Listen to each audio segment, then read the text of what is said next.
Bienvenidos a la primera temática de la asignatura Ética Social. En esta ocasión, la temática a tratar se titula La doctrina social en nuestros tiempos. Como ya se ha especificado con anterioridad, la asignatura forma parte de un conjunto de materias denominadas humanísticas, donde se propone una formación integral para el estudiante de la Universidad Católica de El Salvador. Por lo tanto, vamos a tomar como referencia a algunos principios teóricos, en este caso de lo que dice la doctrina social de la Iglesia, pero como en cualquier asignatura, vamos a sentar algunas bases históricas de cómo surgió esta propuesta. Pero antes es necesario conocer la distinción entre dos términos, dos conceptos que a lo mejor nosotros utilizamos con relativa frecuencia, pero que a lo mejor los tratamos de utilizar de manera indistinta o como que si los dos significan lo mismo. Hablo de los términos moral y ética. En primer lugar, el término moral. Tiene su etimología en la palabra latina mos, que significa costumbre, y se podría definir como lo perteneciente o relativo a las acciones de las personas desde el punto de vista de su obrar en relación con el bien o el mal, y en función de su vida individual y sobre todo colectiva. Primero, hablar de moralidad no siempre resulta agradable, puesto que cada persona, desde su experiencia y desde su realidad, puede tener diferentes formas de entenderla. Y porque también el tema de la moralidad no pocas veces se reduce al tema religioso. ¿Qué quiero decir con esto? Que si bien la religión nos ayuda y nos orienta en cuanto a lo que es moralmente bueno o moralmente malo, no es la única fuente de moralidad. Cada uno de nosotros hemos recibido una formación en valores, en costumbres, por parte de nuestra familia en primer lugar, por parte de alguna institución educativa a la que hemos asistido, por parte inclusive a veces de los medios de comunicación, pero vamos a hablar de fuentes de moralidad un poco más formales. Por ejemplo, las leyes civiles también nos ayudan a ejercer nuestra libertad, a movernos entre sus límites de qué es lo lícito o lo ilícito, y también, pero no menos importante, por último, la conciencia. Cada uno de nosotros, dependiendo esa formación que hayamos recibido, nos hemos hecho un juicio de lo que es moralmente bueno y lo que es moralmente malo. Entonces, la moral nos ayuda en primer lugar a determinar eso a través de un conjunto de principios, de un conjunto de valores. En segundo lugar, la ética. La ética deriva del griego ethos, que significa costumbre, y se puede definir como el conjunto de normas morales que rigen la conducta de la persona en cualquier ámbito de la vida. Es decir, que la ética toma como base los principios que determina la moral para aplicarlos a situaciones concretas. Cada uno de nosotros como individuos, como personas, tenemos una vida, tenemos diferentes ámbitos de nuestra vida en donde nos tratamos de comportar a la altura de lo que cualquier persona o ser humano debería realizar, tratando de ser buenos ciudadanos, eventualmente buenos profesionales, etc. Y también, dependiendo la profesión que cada uno ejerce, tiene o está llamado a practicar ciertos principios que también contribuyan a hacer de su profesión o de su práctica profesional algo acorde a la vida del ser humano, algo acorde a la dignidad del ser humano y también a, pues, por decirlo así, contribuir al desarrollo de la sociedad a través de la práctica de diversos principios éticos. Pero en conclusión, ambos términos, moral y ética, significan la ciencia de las costumbres, o mejor dicho, del esfuerzo que realizamos por vivir una vida acorde con esa dignidad, con ese valor que el ser humano tiene o que la persona tiene. Por lo tanto, son términos, repito, que a veces los podemos confundir, pero que significan dos cosas muy diferentes, relacionadas pero diferentes. Así que bueno, también como introducción, a la asignatura y concretamente a lo que trata la doctrina social de la Iglesia, podríamos tomar en consideración que la Iglesia Católica ha enseñado que el mensaje moral de Jesucristo entraña unas consecuencias morales, tanto para la vida personal como para la vida social de los seres humanos. Es decir, que el mensaje contenido en los diferentes evangelios y en toda la Sagrada Escritura no solo se agotan en la parte espiritual, de cada uno pues hay que practicar ciertas acciones de piedad, compasión, misericordia para con los semejantes, si bien es importante que la religión también oriente al ser humano a cómo realizar diferentes prácticas de piedad, pero por otra parte es importante también, y en este caso entra todo esto de la doctrina social de la Iglesia, que se oriente al ser humano sobre cómo actuar en materia social, es decir, en las diferentes dimensiones de la vida social, llámese familia, política, medio ambiente, economía, etc.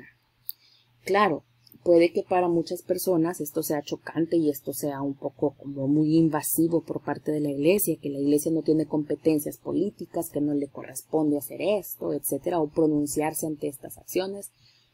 Pero no olvidemos también que Jesucristo vivió en un contexto social, económico, político determinado y que desde sus acciones trató incluso de, dentro de lo que se podía realizar, cumplir con ciertos preceptos de acuerdo a su época, pero también muchos pasajes evangélicos tienen un gran componente social, pero no siempre los vemos desde esa perspectiva. Entonces, también la enseñanza social de la Iglesia ha estado presente a lo largo de la historia con o a través de estos principios morales que practicó y enseñó en primer lugar Jesús, después los apóstoles, aquel grupo de hombres elegidos por él para continuar con su misión, y luego, en el caso de la Iglesia Católica, estos dirigentes o estas autoridades eclesiásticas, llámese obispos, cardenales, el mismo sumo pontífice o el papa, a través de mucho tiempo o a lo largo de la historia. Esto es importante, acá donde decía aplicar principios morales a las diversas circunstancias de tiempo y lugar, porque si bien los principios pueden ser los mismos, pero dependiendo de las circunstancias históricas se pueden ir practicando de diferente manera. Así que, ¿de dónde surge o cómo surge la doctrina social de la Iglesia? También aquí es importante aclarar, por ejemplo, que si bien cada sumo pontífice se pronuncia y a lo mejor ustedes han escuchado allá de vez en cuando que, por ejemplo, el Papa Francisco emitió un mensaje por motivo de tal situación social. Por ejemplo, puedo poner los dos grandes ejemplos, al Papa Francisco en su homilía o en su mensaje para Navidad, para Año Nuevo, para Pascua, para Cuaresma, para las diferentes fechas relevantes que se celebran tanto a nivel civil como eclesiástico. Digamos que los papas en inicio se pronunciaban más que todo en términos o en temas espirituales,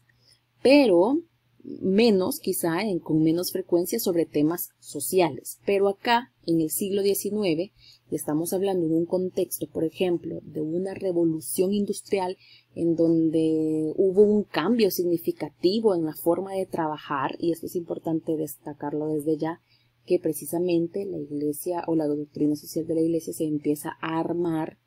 con mayor constancia a partir de este tema, de este evento histórico relevante, la revolución industrial,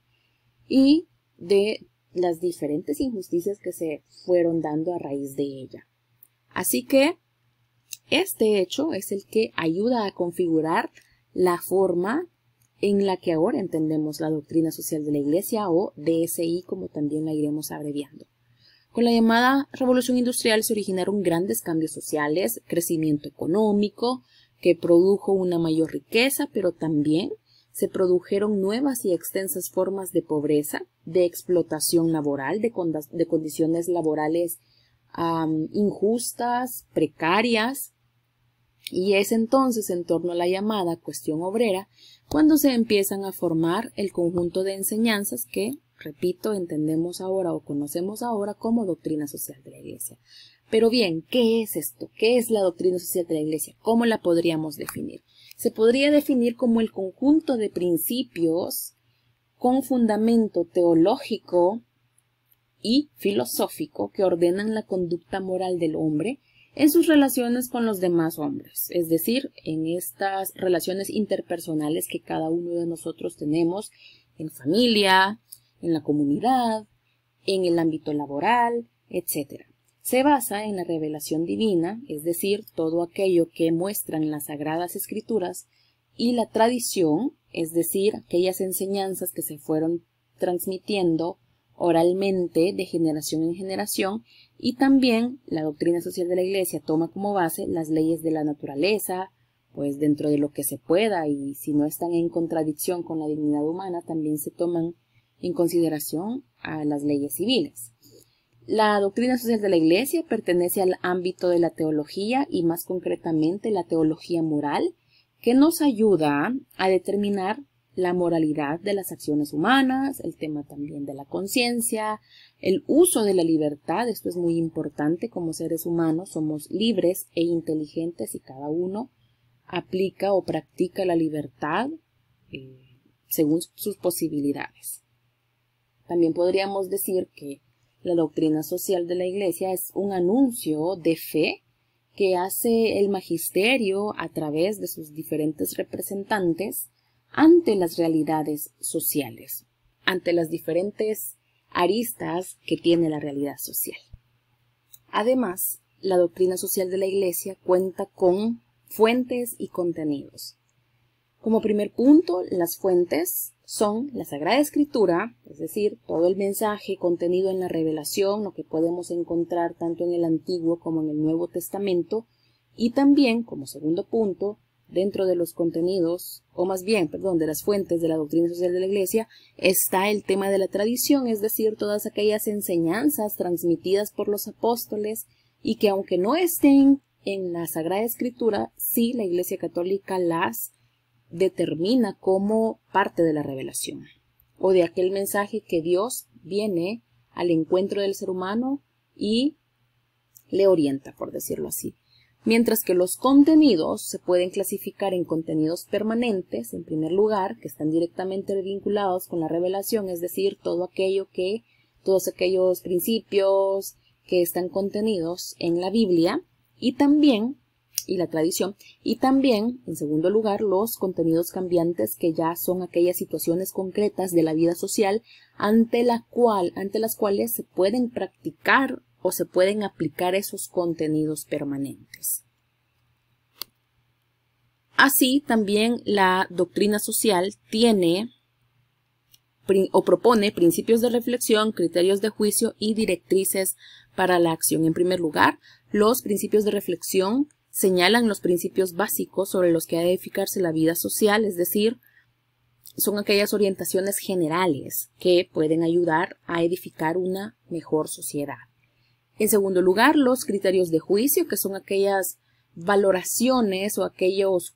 tal como su nombre lo dice, juicios o aquellas comparaciones que nosotros podríamos realizar ayudados por la doctrina social para determinar de qué manera una situación se está presentando y posteriormente, y ese es el tercer punto, las directrices para la acción, es decir, aquel conjunto de propuestas, de acciones concretas, de actividades que puede realizar el ser humano para resolver los diferentes problemas sociales. Y aquí está un ejemplo. Como principio de reflexión, que los bienes de la tierra son para provecho de todos los hombres, es de hecho un principio que propone la doctrina social de la Iglesia, el principio del destino universal de los bienes, que se verá más adelante. Es decir, que aquí nadie es dueño absoluto de todas las cosas, ¿no? Claro, hay que hacerlo con prudencia, con justicia. Como segundo punto, un criterio de juicio. Puede ser que la enorme desigualdad entre latifundistas ricos y campesinos pobres que está presente en muchos países debe ser corregida porque es injusta. Es decir, que todos, aquí lo relaciona con latifundistas, pero lo podríamos poner en general con la riqueza. Esa enorme desigualdad entre ricos y pobres debe ser corregida porque es injusta. Y como propuesta de acción, dice, la Iglesia sugiere, entre otras cosas, promover cooperativas, facilitar el acceso al crédito a campesinos pobres, pues para que ellos también puedan participar de estos bienes.